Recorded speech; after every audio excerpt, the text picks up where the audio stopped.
What's up, everybody? Welcome back to another movie review. Today I just went to the theater, saw a 3 o'clock in the afternoon showing. It's now about 6:30, just got home, sat in a bunch of traffic on my way home, but I could not wait to talk to you guys about Furiosa, a Mad Max saga. Now, out of the 3 Mel Gibson movies and now the 2 George Miller later Max movies, Fury Road is definitely my favorite out of the bunch, and after seeing this one, it honestly made me like Fury Road a tad bit more. But this is a prequel, right? So a lot of the characters that are in this are in Fury Road, and we find out their fate in Fury Road. So I don't know if watching this Fury Road then Furiosa is the best order.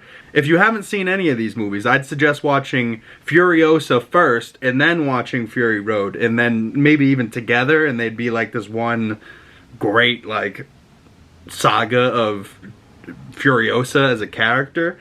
But I still want to see like the Mad Max, you know, more of like the Tom Hardy's character that was in Fury Road flushed out a little bit more, and see, is he really the guy that was Mel Gibson's Mad Max, or is he a completely different Mad Max and just he's taking Mad Max's name? I saw a crazy theory that the apish, you know, mute child that was kind of like an animal in Road Warrior in, I believe, what, 1981, the second of the Mad Max movies with Mel Gibson. The theory is that that ape-like mute child grew up to be Tom Hardy's Mad Max, and he just took his idol's name. And I love that theory, but I don't know if it's true, if it's just a conspiracy theory for people online talking about movies. But I would love for that theory to be true.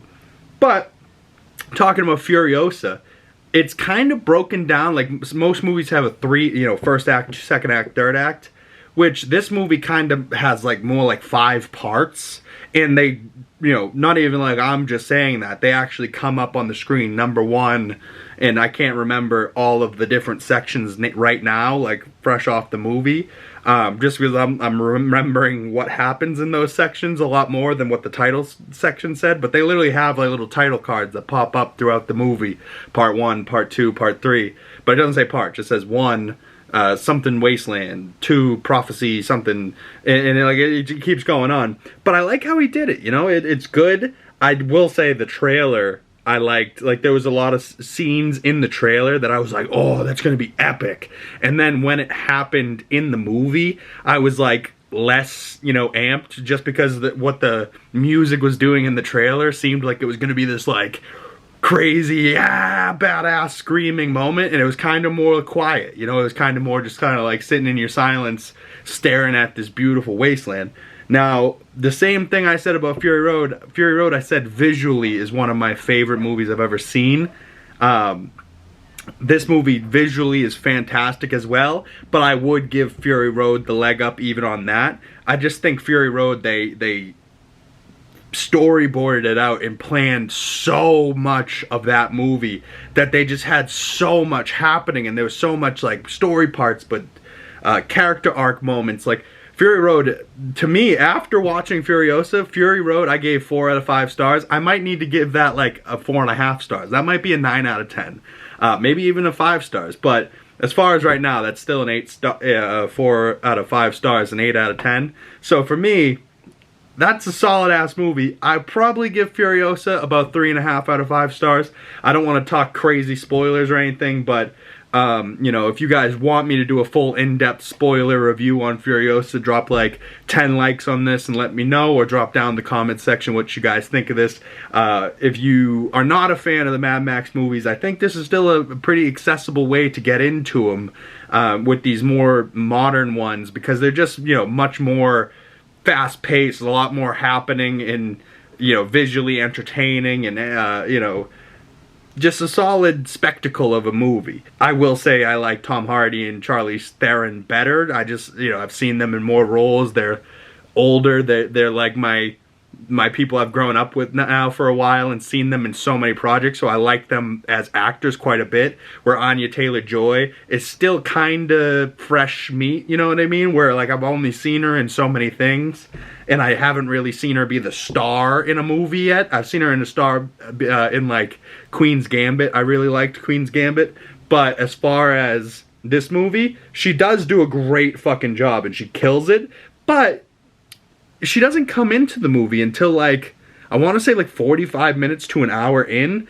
because the first hour is child Furiosa, right? And it's played by a child actress with like a CGI'd, like, half Anya Taylor-Joy face, half child face, and then it, like, you know, makes its way closer and closer and just keeps looking more and more like Anya Taylor-Joy, and then eventually it becomes her. But I like that they, you know, give you the backstory a little bit of, like, oh, what happened to her arm?